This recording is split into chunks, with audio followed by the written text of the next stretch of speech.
All right, hi everyone. So I am here to uh, debrief you on the motion for round three, which was this house would prohibit the private ownership of art that is deemed to be culturally or historically significant. First and foremost, of course, I think any proposition would need to define what precisely they mean by private ownership in this case. It could mean the ownership of art by private entities as well as individuals, and I think that any proposition would also be fine with defending the prohibition of the display of this art in private collections, currently in art galleries or even museums, distinctly those that are owned by private entities and individuals. However, I think it's also important to clarify that we are not opposed to people owning pieces of art that has no cultural or historical significance to people or nation. So therefore, people are still free to buy and sell their art, given this has no cultural or historical significance to a particular people or nation. The second thing I think any proposition team would need to do here is to clarify what precise metric this debate ought to be judged on. And now, there are several pathways to victory in any debate, but I think that this is especially important because I feel oftentimes the metric, if unclear, um, can impact your chances of victory. So always be sure to set out from the get-go what metric you think the judging panel should be using in this debate. Do you think the metric ought to be granting the public expanded access to the artwork? Do you think the metric ought to be reparations, as in restoring the artwork to those who originated it? Or do you think the metric ought to be the preservation of the artwork? Whatever the case, however you end up running this particular motion, I think it's important to clarify that. Having said that, just broad strokes of what I personally might have run in this particular debate, I think I would have started off with defining how important the artwork that we are talking about is to a nation or to people in general. I think it's important to characterize how crucial artwork, such as the ones we mentioned, are to a nation or people and how central it is to their identity. People, of course, center their identities around stories, and by no other means is a story better told than by the art of a people. It's a window into people's past that says much about their present and helps lay out aspirational goals for future generations. Art is the means by which we come to memorialize stories of our people. They shape lasting impressions of communities and their aesthetic values and creativity, as well as, I think, define what your or my identity is as a member of that community. So I think it's important for any proposition to define why precisely this artwork is therefore extremely crucial to identity formation, whether that be on a micro level, in terms of informing you of who you are and where you come from, or if it's at a macro level, whether that be communal identity, an ethnic identity, or a national identity. So a couple of things then that happens when the crucial artwork we talk about is privately owned. Number one, this allows for exclusion of the communities that originated the artwork in the first place, in the sense that they can be denied access to that artwork. So, of course, privately owned pieces, they're at the whims of those who own them. These individuals can either choose to display it for the public at large, and they often do choose to do so at various museums and art galleries. But the problem is, not everyone does that. And a vast majority of people who own extremely important pieces of art choose not to share that art with the public, which then ends up meaning that these individuals get to gatekeep that art that they come into possession of because of very self-centered pursuits, maybe because they have a lot of money and they don't know what to use that money for, maybe because they realize that Spending money on this means there's less income for the government to be able to tax. Maybe it's out of personal vanity, or maybe they're genuinely curious about art and literature and really care about historical pieces that they find of significant value. However, the access to this particular art is left completely at their mercy. So therefore, you cannot demand that they show it. You cannot demand that they display it for the public. This just means in the instances where these individuals choose not to share it with the public, there is a severing of the connection between a community's past and present. You are severed from the stories of your ancestors. You are not granted access to a crucial form of a meaning making, which is a connection with your past. Therefore, you are deprived of a significant part of your history as a result of this. So gatekeeping, when it happens, is specifically bad for these reasons. And it specifically arises when there is private ownership of art, especially of these crucial art pieces. The second reason is, of course, a lot of the times it's questionable if the art was acquired from a genuine source or if it's the fruit of illegal activities. Um, Alongside, say, the massive human toll of colonization, there was also a toll on entire nations' histories. And I think any proposition team should define the extent of that toll and perhaps define as well the extent of the plundering that happened.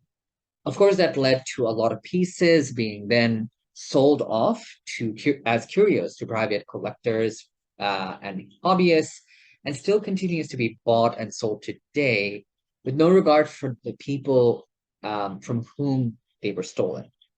This is theft, clear cut. I think that prop team would then need to analogize why precisely this is theft. And even if, say, these specific individuals did not commit the theft or did not commit the theft, they still are a part and parcel of the problem because they perhaps continue to profit off of it because they own it and therefore they get to sort of brag about being the owners of this piece, which has its own prestige. And of course, many of the other reasons that they might come to acquire this for, maybe they want to resell it. And in this case, of course, they're more directly implicit in the exploitation of this piece of art for personal profit at the expense of individuals from whom this was stolen. Um, this is, of course, wrong in the same way that theft of any property is wrong. And I think that any proposition team would then need to analogize why precisely that applies in this case. I think the last harm, at least on the principal end, that we want to avert by state intervention is the state's failure to actually, say, uphold its principal duties to its people. Again, very important to define what precisely in this particular case the state's obligations to the people are.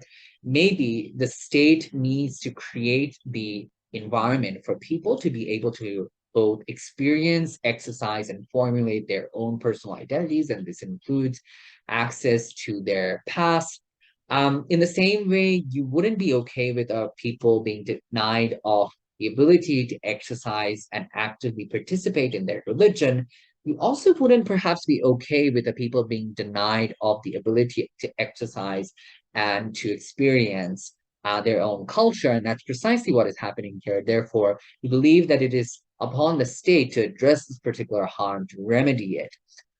In the same way that a state can, say, intervene in cases whereby it serves a greater good, it's all right for the state to intervene in this case as well. So I think there are two fronts to this. Number one is the state all the time, it tends to deprioritize the privileges granted to some people if the harms that come about from those privileges is extreme and for a greater number of people. They do this all the time in the criminal justice system and in medical health care and in most of the state decisions that they take. And I think you can use those analogies here as well. So it's perfectly fine for them to perhaps deprive private owners of the right of ownership because it has a greater value to the nation at large. So that is one front from which you can approach this. The second front is, of course, oftentimes when the state is directly, say, complicit in the instances that the art was acquired as a result of colonization or the plunder that resulted from colonization, state has a more direct obligation to give back the artworks to the people who originated it in the same way that you would pay reparations to those who were, say, the victims of a particular crime. In this case, it would only be fair for the state as payment for crimes of the past to restore the ownership of this artwork to the originators of this artwork or the community from which it came. So it's extremely important, therefore, to define why precisely it's all right for the state to be intervening in these cases. The last argument that perhaps a proposition team can run is in terms of how perhaps there's a lack of accountability when only private actors secure these important pieces of art, because the the artwork that's on display, it comes with a huge sort of responsibility because you're curating the entire identity of a nation, or you're at least curating how other people perceive it, because of course if you choose to display it, it does have sort of normative effect on how people see themselves and see others, etc. This is bad, especially when private art collectors sort of subjectively only share what they believe is important, as opposed to maybe a public institution, which has several layers of accountability. The trustees of a museum or the curators of a museum, they need to consult with each other and they need to consult with the greater community in terms of what sort of art that they want to see, and then they acquire a piece of art. um, this just means that the art is a lot more representative in those cases. They're also a lot more susceptible to public backlash when the public, say, feels that a piece of art, or at least the lens from which it is being viewed, is wrong, or it's exclusionary, or it has significant, say, gender or ethnic biases, for example. The public can demand that the curators pull that particular piece of art from their collection, or that they, say, try to put in more art that's more representative of the diverse history and interactions that gender and ethnic identities have had with our own histories and identities. That's not something that a lot of private collectors are susceptible to, of course. It's also, I think, important to define how a lot of the times, succumbing to public pressure, a lot of these museums have in fact restored critical pieces of art to their original communities. A lot of private collectors, by virtue of the fact that they have certain rights over that piece of art, etc., can choose not to do so. They're also immune from, say, the intense spotlight that you would only shine upon an institution that has great public significance, or it's very well known by the public, etc. So the level of accountability definitely different. Therefore, the art can be more representative. It can be a lot more reflective of the community. It can evolve with the community when it's being represented or when it's being curated in a public museum or a trust, as opposed to by a private individual. That, I think those are the broad case lines I would run, but maybe a few more defenses on why exactly public institutions, art galleries, museums, etc., are a lot better than private ones. For the opposition, I think first and foremost, it's important to sort of get out of the way things that you would feel is fair and things that you feel are not. I think that the easiest thing from the opposition to take out is one of the crucial principal arguments from the prop, in terms of why precisely this is the result of colonization and plunder, and therefore we ought to pay this back as reparations. I think any opposition can agree that they can support reparations of stolen pieces of art, but they can doubt if every piece of privately owned art is as a result of colonization or plunder, or if it's stolen. Um, so I think that is the first thing I would take care of. If a proposition team is not super clear in terms of defining why precisely this art is most likely to have been stolen, etc., or even if it's not most likely to be stolen, why precisely there's a significant amount of artwork in circulation right now that was stolen, an opposition team can sort of get away by clarifying that they don't literally need to ban the private ownership of art in order to support the reparation of stolen artwork. That's perhaps a different discussion altogether. Um, the second thing I think then is to head on directly engage the proposition on um, any case that they end up running. So I think my advice here would be don't be obstinate on the case that you wanted to initially run. Look at the case that the proposition created and try to be responsive to that case. So in this case, the first thing that you need to respond to is, of course, on the bit about gatekeeping. So the first thing I would say here is cast a good amount of doubt on the nature of the private art collectors as defined by the proposition. I think it's super, super important to sort of define who these people are in a manner that's more nuanced. Um, so maybe these individuals are actually big history buffs and they're extremely passionate about the art that they end up investing in, because you can alternatively spend millions of dollars on any other vanity project, but the fact that you choose to do this means that it perhaps has some form of value to you personally.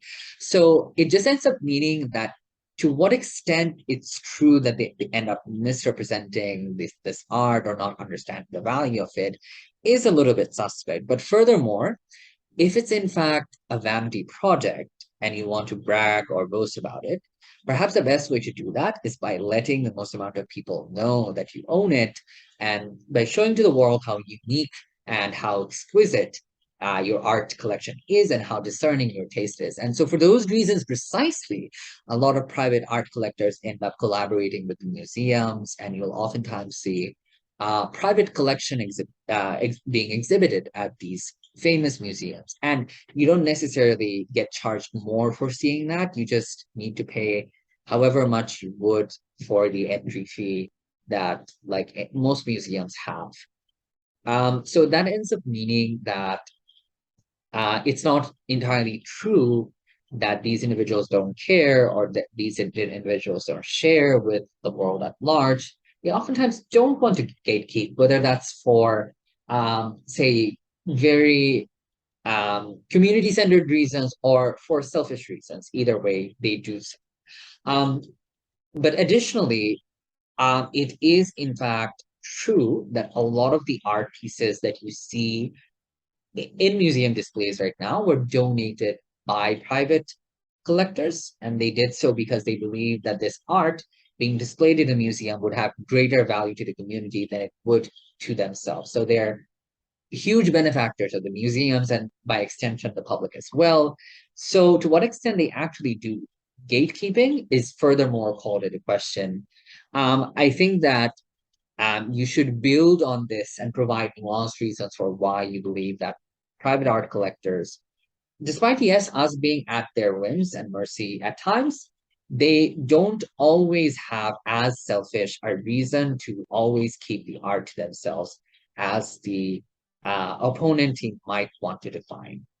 Um, I think the second thing you would need to engage on is in terms of accountability or lack thereof, how a lot of these private individuals are not susceptible to any form of accountability. I would first of all say that um, this is, of course, a piece of art that they privately own. So what they choose to share with the world is their right. You can't define what a private individual can or cannot do with their property. I think that principle also applies here precisely. It just ends up meaning why precisely they have to do it, a little bit unclear. But also, if you're talking about the exclusion of minority artists, etc., I think you can call into question if this is the best way to do it, because a lot of institutions, both public and private, have come to realize that there's, in fact, some value to diversity and some value to hearing out voices that have thus far been excluded, which is precisely why they've created their own spaces for previously excluded minorities. They have their own exhibitions, art displays, etc. That can continue hand in hand without us necessarily requiring say, taking down a piece of art because of its exclusionary nature. It's still important to see an artwork through the lens of, say, what context it was made in, what time in the past it was made in, so that we may be able to rightfully reflect on that time and to reflect on how far we've come, how norms have changed as well. And it's because maybe you can argue those pieces of art exist out there in the public that say, or you are able to appreciate the voices and the pieces of criticism that a lot of minorities then bring in terms of why that artwork is so wrong. So whatever the case might be, it's just not true that this is the only pathway to do it. Um, the last thing is in terms of direct engagement on the state's responsibility to intervene here. I mean, fine, the state can intervene in these cases. But I think what you did with the previous two responsive arguments is to call into question the degree to which gatekeeping is happening. So therefore, call into question if the state needs to intervene in the way that a prop team might want to define.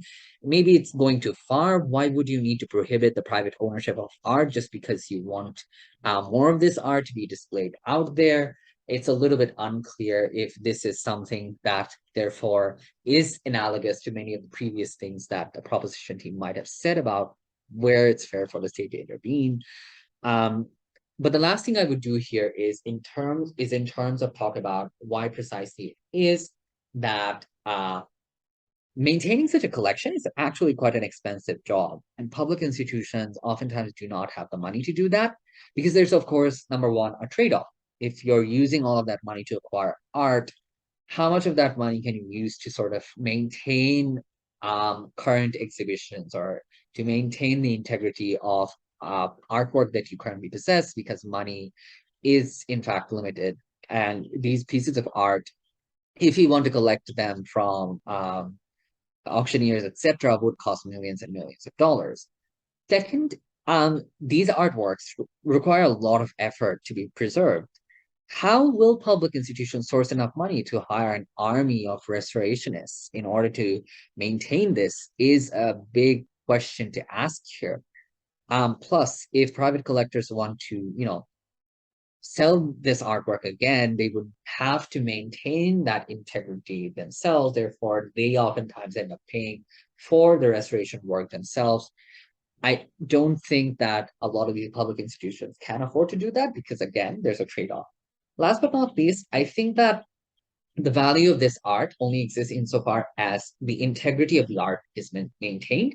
If that integrity is, no longer as it was, if the artwork deteriorates, then what is even the value of that artwork to the private collector, to the community? It really wouldn't matter. So if the community doesn't have enough money to maintain it, if it ends up deteriorating in a matter of a few years, then it would have lost all value that it held for that community, its connection to it, the past, its ability to help and inform meaning making for that community completely. So I think for those reasons, this artwork would therefore be compromised, and that would not be good for the community. Again, broad case lines. You don't have to run this particular case if you don't want to. Just some ideas as to what you possibly can run here. But what I would say is try to be comparative, engage directly with your opponent, be charitable to the characterization that they've offered, and expand the characterization whenever and wherever necessary, as I tried to do when I ran the opposition case here. But I hope that this was helpful. And if you have any further questions, feel free to shoot me a message on Discord or over Messenger.